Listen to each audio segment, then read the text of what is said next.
सुनाएंगे कि शिवपुत्र गणेश हैं, उनकी क्या विशेषता है और उनकी पूजा क्यों होती है।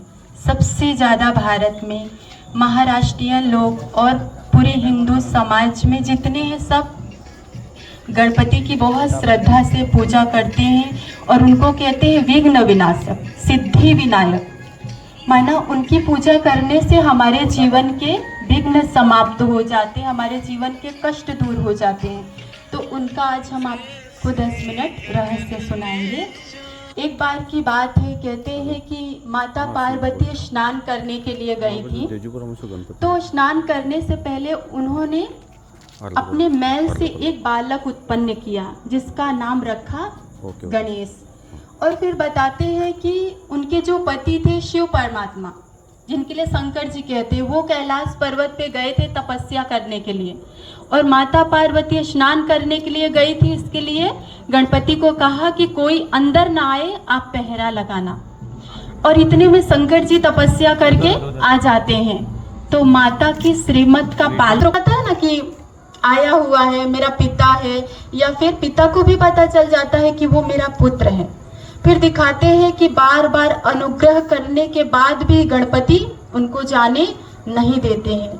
फिर श्री शंकर जी को गुस्सा आता है और त्रिशूल उठाते हैं और उनका गला ही काट देते हैं। अब ये भी विचार करने की बात है कि कोई इतना घनघोर तपस्या करके आएगा। अभी 1 घंटा आप ही विचार कीजिए, आप 1 घंटा पूजा करके उठेंगे और कोई आएगा गुस्सा करेगा तो आप क्या उसको तलवार उठा के काट देंगे उसका गला? वो बच्चा तो सिर्फ जिद ही कर रहा था कि मैया नहाने के लिए गई है, मैं आपको अंदर जाने नहीं दूंगा, उसके लिए आपको युद्ध करना पड़ेगा। तो शंकर जी को इतना गुस्सा आया कि उन्होंने क्या किया, त्रिशूल से गला काट दिया। फिर जब अंदर गए तो उनको पता चला ये उनका पुत्र है। तो पार्वती से उन्होंने कहा कि कोई बात नहीं, सुबह होगा तो चाहे कोई मनुष्य होगा चाहे कोई जानवर होगा, उसका गला काट के मैं गणपति पे लगा दूंगा। कहने का मतलब एक वध तो किया ही, अब दूसरा भी वध कर रहे थे। एक मृत्यु तो उन्होंने कर दिया और दूसरी मृत्यु करने चाह रहे थे। फिर दिखाते हैं कि जो जानवरों में विशाल होता है वो हाथी को बताया गया है। इसके लिए भगवान हमारा जो देह अभिमान का शीश होता है वैसे कोई शीश भगवान नहीं काटता। अगर यहाँ पे किसी के पेट में कोई त्रिशूल घुसा दे या बंदूक से मार दे तो उसके लिए जेल बनी हुई है, तो भगवान के लिए भी तो कुछ है ना, वो कैसे मार सकता है इसे।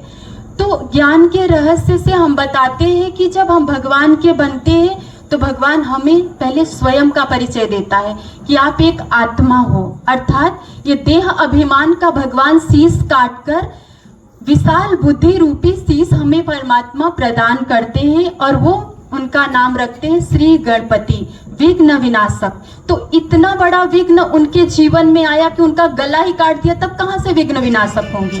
कहने का मतलब जीवन में ऐसी परिस्थिति आएगी जो इसको डिस्टर्ब कर देगी, जो इंसान मरने मारने तक आ जाता है। ऐसे गणपति को नाम दिया गया कि विशाल बुद्धि रूपी गणेश और विघ्न विनाशक। उनके जीवन में विघ्न बहुत आया फिर भी कभी वो डरे नहीं उससे। फिर दिखाते हैं कि वो सुंदर गणपति को जो शीश देते हैं, इतना निर्माण होता है हाथी कि सबसे पहले जो भी उसको मिलता है सबसे पहले अपने ऊपर जो सरदार रहता है उसको उठा करके दे देता है। कहने का मतलब ये है कि हम सब शिव पुत्र गणेश हैं, एक गणेश की बात नहीं है। क्या आपको रोज सुबह जो मिलता है सबसे पहले अपने पिता को अर्पण करते हो आप, कि पहले ही खाना शुरू कर देते हो, जो भी मिलता है लाओ पहले मैं खाऊं? नहीं, पहले अपने उस पिता को अर्पण करना है जैसे गणपति ने अर्पण किया सब कुछ। हाँ, मालिक अगर सर पे थोड़ा सा ऐसे हाथ रखता है ना तो समझ जाता है कि मुझे खाने के लिए बोल रहे हैं। तो पहले भगवान को प्रसाद धराओ, उसके बाद अपने अंदर आप डालो। फिर एक विशेषता हाँ गणपति की बताते हैं, कितने बड़े बड़े उनकी कान होते हैं, सुपड़े के जैसे कान होती है। तो कहते हैं सुपड़े में कुछ अनाज आप लो तो उसको जब आप पछोड़ते हो तो कचरा सारा बाहर निकल जाता है और अंदर सारा अच्छा वाला अनाज आ जाता है। इसका मतलब ये है कि लोग अच्छे भी आपको मिलेंगे, बुरे भी मिलेंगे। उनसे अच्छी बात अंदर ले लो और बुरी बात बाहर फेंक दो। इसके लिए गणपति के बड़े कान बताए गए। दूसरा बड़ा कान का प्रतीक ये है कि कई बार कोई व्यक्ति अच्छी बात सुनाए या बुरी बात सुनाए तो हमें क्या कहते हैं, थोड़ा बड़ा कान करके सुनना, है ना। कभी कभी ऐसे होता है ना, आप सब कुछ सुन लेते हो, फिर बाद में बोलते हो कि थोड़ा फिर से बोलो ना, मैंने सुना नहीं, थे तो वहीं पर ना। तो बड़े कान के प्रतीक ये भी है कि कोई भी बात सुनो तो बड़े अच्छे से उसको सुनो, तब वो अपने अंदर जाती। कई बार बुरी बातें तो चली जाती है और अच्छी बातें अपने अंदर नहीं जाती है। फिर दिखाते हैं कि गणपति इतने बड़े हैं पर इतनी छोटी छोटी आंखें हैं। ये है तीसरी नेत्र की निशानी। दिखाते हैं यहाँ पे जो नेत्र है ना, जहाँ पे आप तिलक और बिंदी लगाते हैं, वो हमारे आत्मा के रहने का स्थान है। ये जो पूरी बॉडी है ना, उसको पूरी आत्मा चला रही, छोटी सी बिंदी आत्मा चला रही है। फिर बताते हैं, एक दंत दिखाते हैं, एक दांत दिखाते हैं, एक दांत छिपा रहता है। कहने का मतलब ये कि पहले सामने किसी को भी जवाब नहीं दो, पर जहां बोलने की बात आती है वहां पे आप भी बताओ कि मुझे भी बोलने आता है। अगर आप हमेशा ही चुप रह के सुनते रहेंगे तो लोग आपको पागल ही समझेंगे।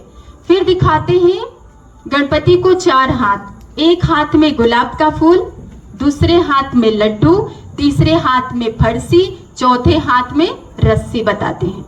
इसका मतलब ये होता है, जो गुलाब होता है, गुलाब का फूल होता है, घर गृहस्थ में रहते हुए अपने जीवन को कमल पुष्प के समान पवित्र बनाना है। अर्थात जैसे कमल होता है, कोई कादो नहीं देखता है, सब फूल को तोड़ने के लिए दौड़ते हैं, सब पसंद करते हैं। उसी प्रकार से आप अपना जीवन बनाओ कि आपको सब पसंद करें। ये है गुलाब के फूल का रहस्य। दूसरा जो लड्डू बताते हैं, कहते हैं हाँ, गणपति को लड्डू बहुत पसंद है, इसके लिए उनका पेट बहुत बड़ा दिखाता है। क्या कोई लड्डू खाने से पेट बड़ा होता है? क्या कहेंगे? नहीं, लड्डू खाने से नहीं। गणपति का जो पेट बताते हैं बड़ा ना, कहने का मतलब मैं आपको अपना समझती हूँ, तो अपने दिल की बात सब आपसे ही मैं शेयर करती हूँ, तो मेरी बातों को सब संभालो, दूसरे जगह कहीं बताओ नहीं, ये गणपति ने कहा।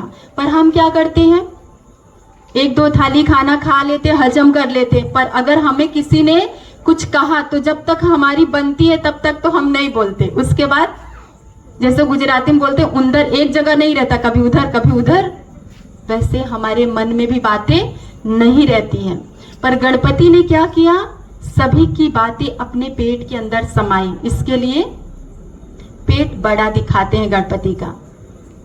और लड्डू जो है मिठास का प्रतीक है। अपने जीवन में आप भी मीठे बनो और जो भी आपके संबंध संपर्क में आते